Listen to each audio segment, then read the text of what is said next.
Good day, ma'am.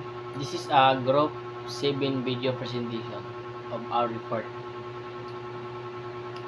Let's tackle about the ethical use of force in law enforcement. What is what is the ethical use of force in law enforcement? It is involves using only the amount of force necessary to achieve a legitimate law enforcement objective. Here's the example. First, use force as a last resort. Use force only when their other practice are ineffective. Second is use the minimum amount of force. No more force than necessary to achieve the desired outcome. Third is use force for a legitimate purpose. Force to make an arrest, prevent crime, or protect yourself or others from harm. Third is uh, avoid excessive force. Avoid using force that is punitive or intimidatory. And the last is stop using force when it's no longer necessary. Stop using force once the suspect is no longer resisting arrest. Law enforcement officers face the ethical challenge of balancing public safety with individual right to be free from excessive force when using force to maintain order. Ethical principles. The ethical use of force is guided by several core principles. Necessity. Force should only be used when absolutely necessary to achieve a legitimate enforcement objective. Proportionality.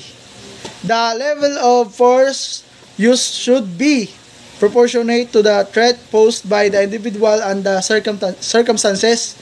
Accountability. Officer must be held accountable for their use of force with clear procedure for reporting, investigating, and discipline misconduct. Transparency.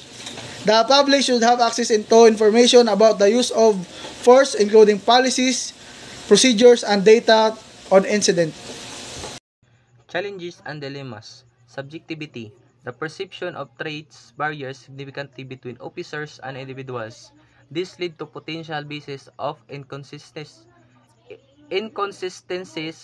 in the application of force. Example, one officer might be perceive a person clench fist as an immediate trait requiring forceful intervention, while another officer might see it as a sign of nervousness and attempt to de-escalation.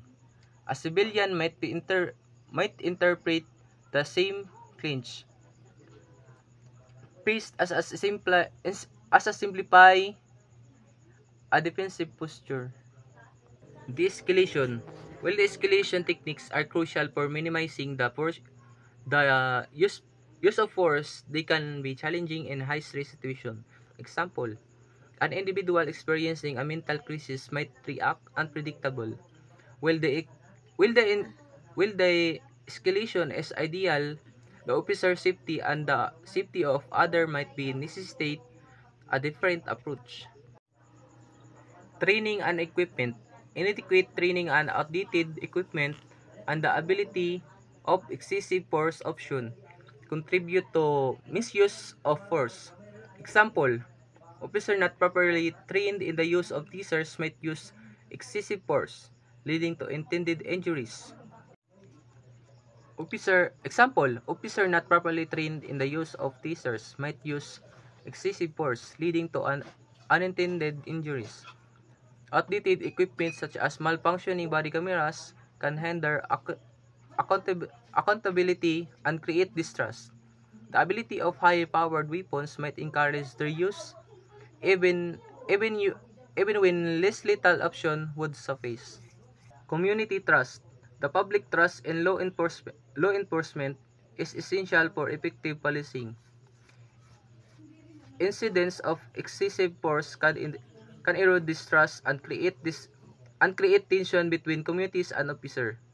Example, highly publicized cases of police brutality can significantly damage public trust, leading to protests, increased scrutiny of laws enforcement practices, and a breakdown in community relation. Conversely, consistent display of restraint and community engagement can build trust and foster positive relationship. Best practices and recommendations. So number 1, comprehensive training. Is a life practice teaching skills by covering everything they need to know from the basic of the advanced stuff. So example is product knowledge, customer interaction skills, and critical skills on the job. So number 2, clear policies and procedures. So are like a set of rules and instruction that everyone in a company or organization follows. For example, sa policies, customer service, attendance, and dress codes. Then example sa procedure, handling returns and cash register with operation, and dealing with difficult customer. Body-worn cameras, a small device that records photos or videos, audio of an officer's interaction with the public. Example, magbayba sila. One example nila nga mag-evidence nila nga may lang ginabuhat. Data collection analysis. Agencies should collect and analyze data of using force to identify trends, patterns, and areas for improvement. Example, ang isa ka teachers nag-collect ng data sa estudyante, grades, attendance, quizzes, scores. Then, nag-analysis ang teachers sa trend identifying nga asa nag-improve ang estudyante. Community engagement. Example lang nag-seminar sa kabarangay, like topic nila entrepreneurship, healthcare, and technology. The ethical is not just having a power to use force, but about using responsible.